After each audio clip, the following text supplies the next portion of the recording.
a drama centered on the efforts of an ex-mob lawyer to find an angry detective who might awaken to find strange horns sprouting from his forehead. Somebody write this.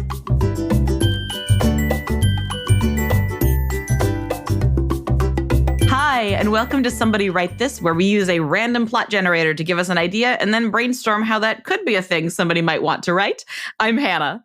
And I'm Jenny, and here to help us with our brainstorming, our guest today is John Lumgair. Welcome to the show.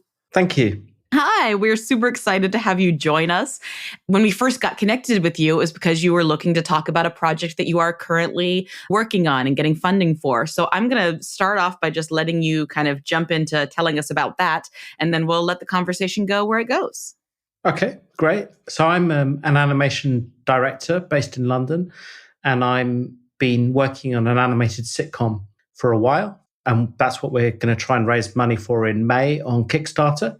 It's about a jazz-playing cow who leads a group of musicians and poets and misfits in resisting Dr. Pop, who's his nemesis, with their world of algorithms and fake filters.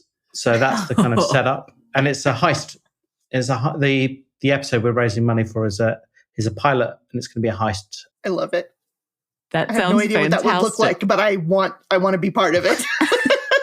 So as you fundraising portion of this, trying to get some interest from folks, how much of this project do you have kind of completed already, and how much do you still need the funding to be able to do? Do you have a full script? Do you have potential scripts for the future? Do you have a cast together? Where are you at in the process that makes sense to start doing the Kickstarter?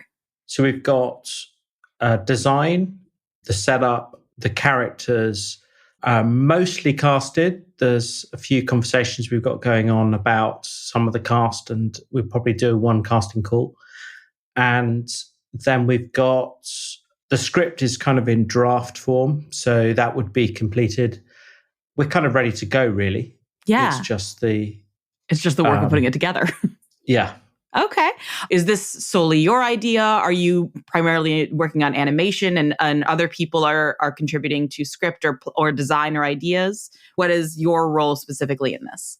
So it's a little bit complicated. So it started many years ago. We did a short film and that went to a festival, but we knew we wanted to create it into a series, pitched it around. And so there were, at that time, 3 of us working on it.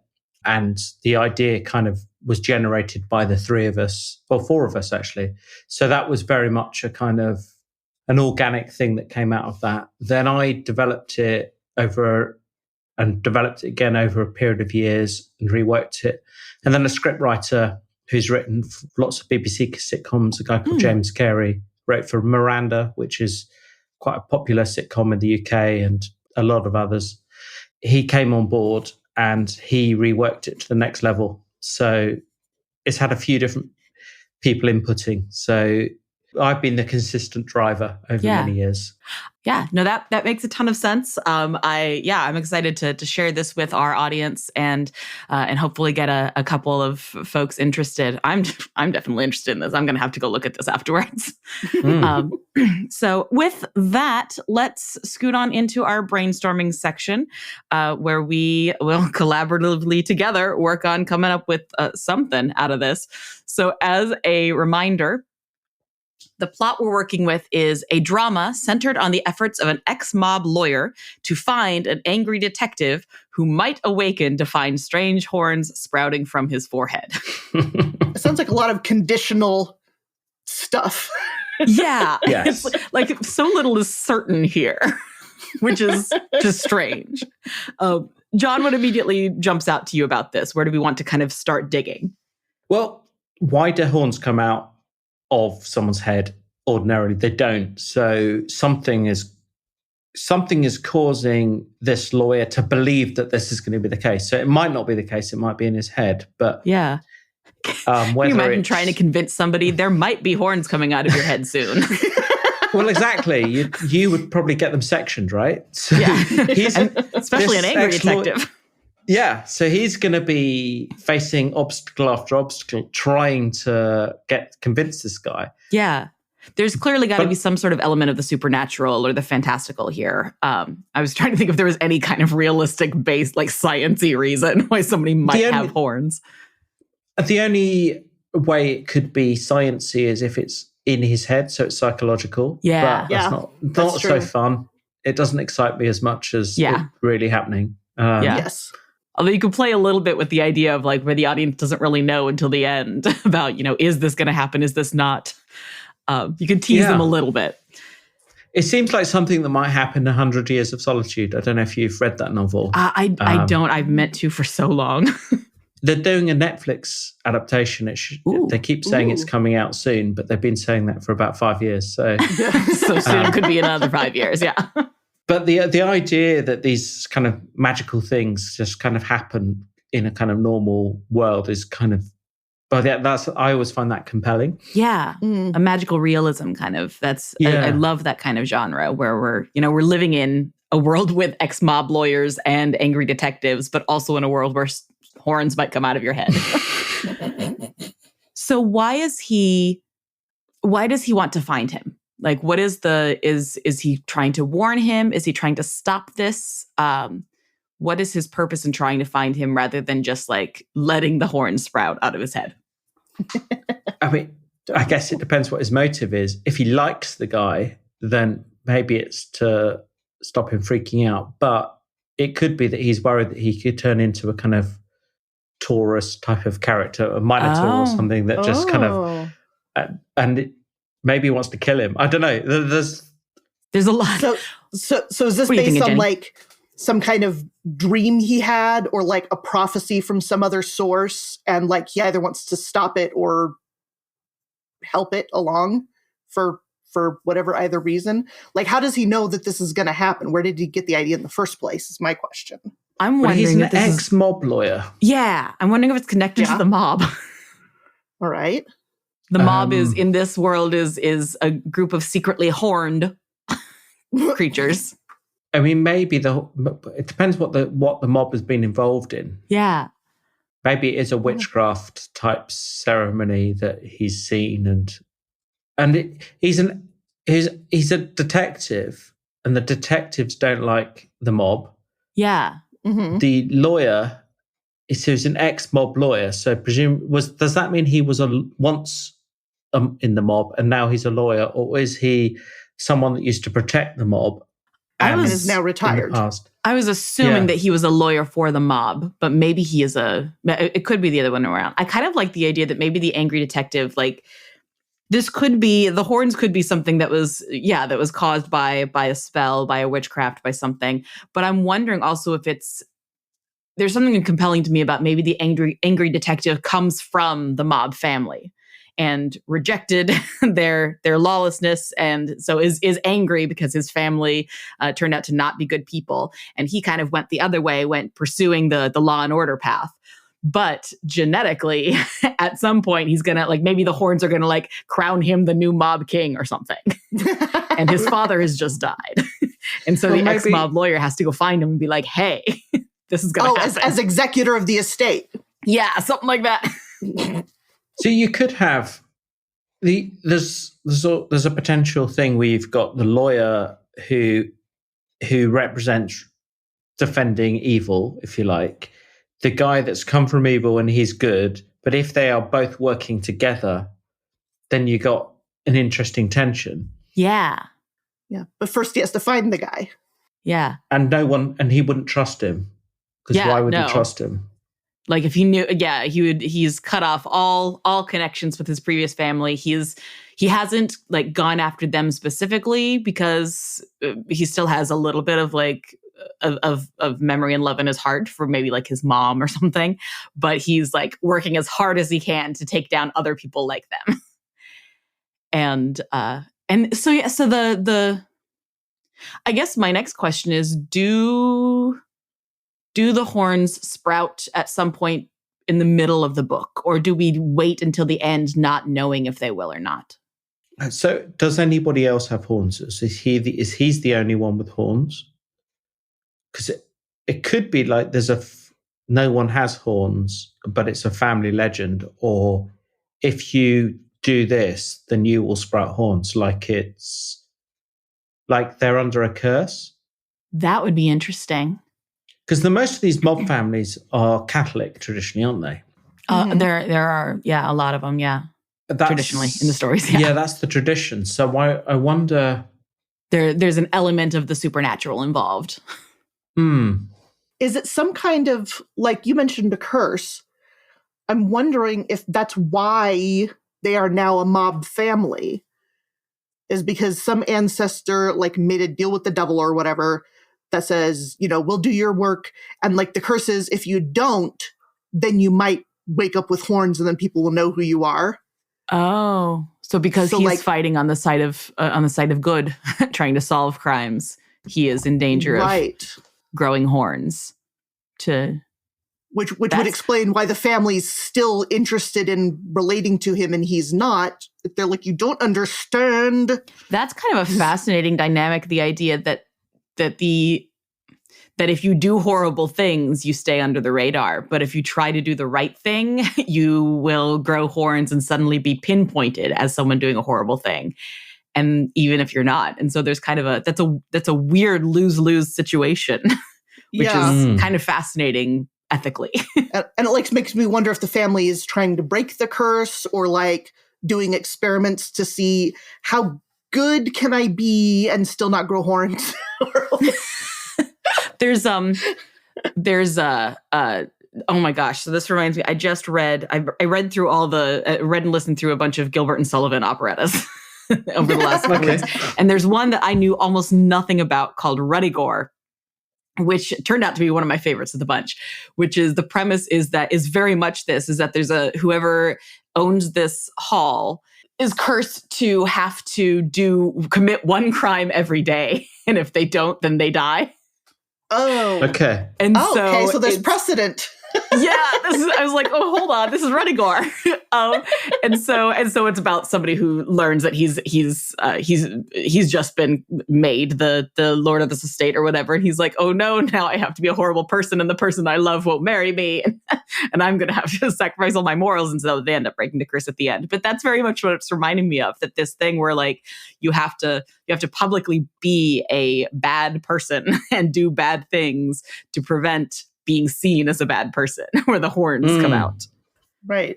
Which would, just my last thought on this, also explains, like, if you're in a mob family, right? If you're part of that, even if you're not doing the deeds themselves, you're profiting off of it. And so maybe that's why they got organized like that, to protect everybody in the family. Do you know what I'm saying? Yeah. To make sure that everybody was complicit in some way, so nobody would grow horns. Right. I was thinking that in the, like, I know that in the Mediterranean they do this, like guitarists when they do that kind of thing with their fingers that like horns. Oh yeah. And metal horns. I know that's like a gesture that they use in, I think they use it in Italy. I might be wrong on that. Just that means something. Yeah. But maybe it all traces back to this family. It's all part of the secret society that this family came up with. Yeah, it could go right back. I kind of love that. Because then you don't know who the family are, but the curse is in the culture. So it's like a kind of, it's known, but people might not know the origins of it. Yeah. Right. Like people really like the music or whatever, but they don't know that the music style was started by somebody in that family or something. Yeah. Oh, okay. So I'm gonna pause this real quickly because it is time for us to get a title, and we have enough of a plot that I'm kind of scared that it's going to derail it. So let's see what we get. The Rural Arrogant Father. Oh, rural. So this is a small town, farm town mob boss. There's an episode of Schitt's Creek where they find that there's a lucrative business in selling illegal unpasteurized milk. So they like buy this secretly from the farmers and shuffle it off to like people who are all organic and unprocessed. And so maybe it's something like that. Maybe there's some kind of like thing where they are defying they're going against the regulations and selling things that people want. Or you can store stuff. You can store bodies. You can store drugs. Oh, yeah. You can store all sorts of things in the barns. Mm-hmm. The farm is like partly a front for other stuff. Yeah. And with a father, you've got the mob. It's like the mob boss, right? Yeah. Right. Maybe it all goes back to him. And it feels like the horns thing seems like a rural thing anyway, because... Oh, it's connected to the bulls, the goats. The goats, yeah. Because that was my thought. Like, is this talking about like the current mob boss, or is this talking about the originator of the curse, who's a goat farmer way back in Romania or something, generations back? That's fun. And, because you always hear like somebody, an old woman asks for help and they're like, I'm not going to help you. And the old woman's like, all right, now you're cursed. I was a witch. Ha ha. The originator, the rural arrogant father, is still a goat on the farm. Oh my gosh. And they have to take care of him and sacrifice things to him. I love it. Oh my gosh, you're insane. So where is this set? That's a good question. Where do you want it to be set? Because I imagined America, but an Italian family. That's just... Right, because when you hear mob, that's what comes to mind. So I'm thinking, the idea that you've got this goat, did it come over on a ship, or did they get turned into a goat? Maybe he's already got the horns, and then it's like The Fly. Do you know the film The Fly with a guy? Yeah. He starts like slowly.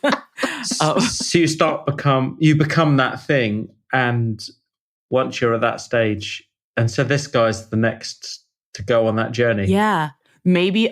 So maybe he like. Yeah, I like the idea that he's somehow like become the next goat father. The goat father. Oh no. The pun happened without me even meaning to. The Goat Father Part 2, here it is. Oh, but that he has somehow inherited that. Maybe he, like, I'm wondering if he was, maybe it's like we're pulling such weird comps for this, but maybe it's like the Santa Claus movie thing with Tim Allen, where like if you kill the goat, you become the next one. And he was somehow instrumental in getting this. Maybe he like went back home to visit his family, and along the way, like the goat got killed. And so now he doesn't even know that this happens. The ex-mob lawyer shows up one day and they're like, you have to find out who did this because they're going to be our next person. And if we don't contain him in the farm, it's going to go terrible. And so he has to go find the angry detective who slaughtered this goat. Because usually you sacrifice a goat, but you mentioned earlier that sacrificing to the goat. Yeah, so you sacrifice people to this goat. Right, but usually you sacrifice a goat to the god or whatever. Yeah, so it's the other way around. The goat is the god here. So, and maybe it's not a direct, like the Santa Claus, like maybe the detective doesn't have to be the one that killed the goat, but like, I'm thinking like a roadkill situation. And then the family's like, what did you do? And the driver's like, a lot of these old, like, the stories and the myths and the folklore about sacrificing to vengeful gods often involve, you have the stories about people sacrificing like virgins or those who are pure. So maybe there's something where like the goat is going to pass along to the next person who like, I mean, who is a little bit more on the good side. And there's nobody else in the family who is. Because they are all complicit in this culty mob worship thing. And so they have to go find essentially the next of kin, the next one down. And it's this detective who left like 20 years ago and is living out in New York City or something. And so they're like, hey, Joe, you're not our lawyer anymore. Go find this kid. Yeah, I mean, maybe the mob is like about to fall apart, or like the apocalypse is coming once if the god has been sacrificed or something. I don't know. Like you could get into all kinds of like, I mean, and if this is something where that goat has been alive for generations, like they may have no idea what's going to happen and be like, we just know that we need to find the new one. We don't know what's going to fall apart if we don't. And does it fall? So, and does it fall apart? I think of in Lost where that guy had to keep pressing the button. And it was completely pointless. Yeah. Like that would be fascinating if we got to the end and the guy was just like, no, absolutely not. I'm not going to do that. And then he never grows horns and the family's like, okay, what do we do now? And either something, terrible happens or it doesn't. that we could go either direction where it could be a bit of an anticlimax. Yeah. You're building up to, nothing happens. Or it can end a little bit like we think nothing has happened and nothing's going to happen, but it's the kind of thing where if you think that at some point it's going to like derail the entire world, but you're not exactly sure how or when, there'd be a little bit of that, like always kind of looking over your shoulder for, is this? And then you could spend like 20 years kind of just waiting and being like, still never quite at peace, because you never know if you're like 90% sure that you're going to be fine, but that 10% of your brain is still like, but maybe it's still going to happen. And then the after credits scene is like this wide view of just an empty lands, a farm, and then you hear. That's the trailer for the sequel, right? Or he's got a son. And so the son is the one with the horn, not him. So it's the detective son. Yeah. So we flash to him like, yeah, he's not pure enough. It flashes to him like his girlfriend is expecting, and it flashes to them, and we see just like these two little tiny bumps on the child's head after he's born. And we're like, oh no, he's the new goat god. This is one that absolutely feels like a fun, silly B-movie, horror movie, playing into the campiness of it, playing into the ridiculousness of it, but still having like, you can still play with some really interesting like family dynamics and questions of, what do you do to separate yourself from corrupt systems that you were connected to, that you benefited from? Right. Well, and let's not forget our main character, because he's not a member of the family. Right, the ex-mob lawyer. And so, and his whole job is to find this guy, and like, how does he feel about it? Yeah. Is he a believer of this or not? Is he a believer or an opposer, or did he change his mind, or what does he have going on in his personal life that will affect this? Yeah. That's for you listeners. We don't know. We are right at time, so we are going to have to close out with saying what we say every week. Listeners, we want to know about this. If any of this inspires you, please, if you write something up, send it to us, and we will share it out. If you write a whole book about this, we will invite you on the podcast to come share it when it's about to be published. I want to know about an episode of Jazz Cow. Yes. Well, right, you got a cow. So why not goat? There's a goat in there now. A goat god. In episode 3. So we're going to go ahead and move on into our segment where we recommend something that we think our listeners should check out. I had a different one in mind, but as we went on, I realized the thing that I have to recommend is I finally saw this week, or this month, I saw the newest M. Night Shyamalan movie, Knock at the Cabin, which came out last year and got like kind of mixed reviews. But it's the premise is that it's a family who it's a home invasion story where this group of strangers come into their home and basically say, one of you has to sacrifice someone else in this family or you will cause the apocalypse. And so it's very much in line with this, but it's played more seriously. It's played pretty straightforward, and there's all these hints that maybe it's going to happen, maybe it's not. It's based on a book which I haven't read, and it ends very differently than the book. Apparently, I do definitely want to read the book now. But I found it really compelling. I totally get why people didn't like it. It's very talky, and it's very philosophical, but that was like exactly what I wanted. And I think it does a really good job of wrestling with the fact of, what do you do if you have to do something terrible to save the entire world? Is it worth it? Is it something you need to do?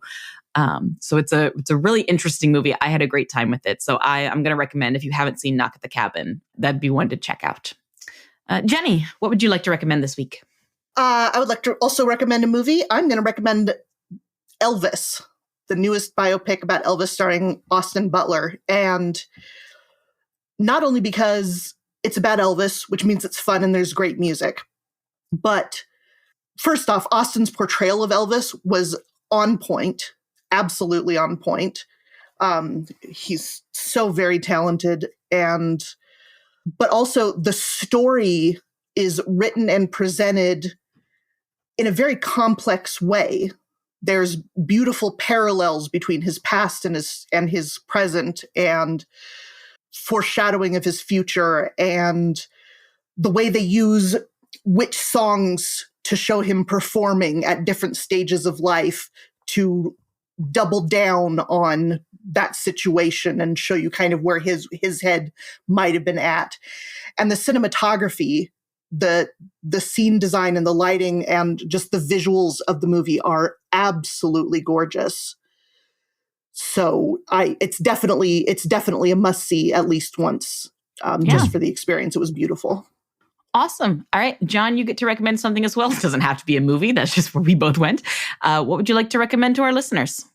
Oh, I should have thought about this in advance. That happens to us every time. We get to the end of this and we're like, oh, we knew this was coming and we did not think of anything. Okay. I'm going to go for an old series, because you said it could be something from the past. Yeah, absolutely. Oh, yeah. I'm going to go for an old series called The Mysterious Cities of Gold. I don't know if you've heard of it.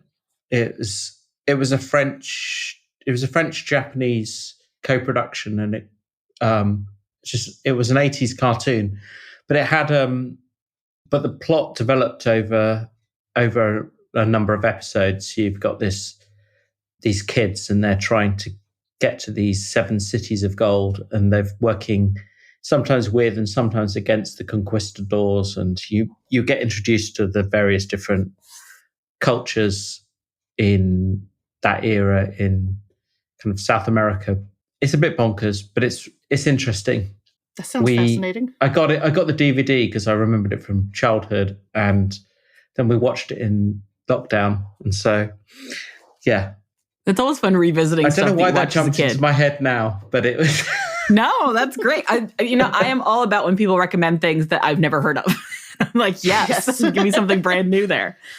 Awesome. Well, before we go, we want to obviously make sure that you can plug whatever you'd like to plug. So where can we find information about Jazz Cow? Where can we find and support this? So if you go to jazzcow.co.uk, you can. That's our kind of a landing page with a bit of information. If there's an email address, you can sign up with your email address and get our newsletter. You can also find our newsletter at jazzcow.substack.com. So that's another way in. And then you can find me by searching for my name on all the social medias, which is John Lumgair, Lumgair. And you can find my company, which is Quirky Motion, QUIRKYMOTION, on various social media as well. But jazzcow.co.uk is the easiest and the main one to find. Nice. Awesome. We'll make sure and put that in the show notes so folks who are interested can go check that out. We wish you definitely all the best of luck with that, and hoping that you're able to raise enough to make something really, really cool with that. And if so, we'll be following that journey. John, thank you so much for joining us on the show. This was a really fun and really weird story, but a really fun one. Thank you so much for being part of it. Thank you. It's been fun. All right, folks, that is our episode. As a reminder, you can find us every other Thursday wherever you get your podcasts, including YouTube now. And don't forget to join our Patreon for bonus material. Today, we want to especially thank our patron, Kate, for supporting us. Follow us on Twitter and Instagram at WriteThisPod, or on Facebook /SomebodyWriteThis. And if you've been inspired by this episode and have questions or comments or a bit of story or a drawing of a goat god or anything else, email us at somebodywritethis@gmail.com. We'd love to hear from you. We'll be back with another episode in 2 weeks, and we'll see you then. And as they say, why did you go into the clearing in the bush without making friends with the monkeys?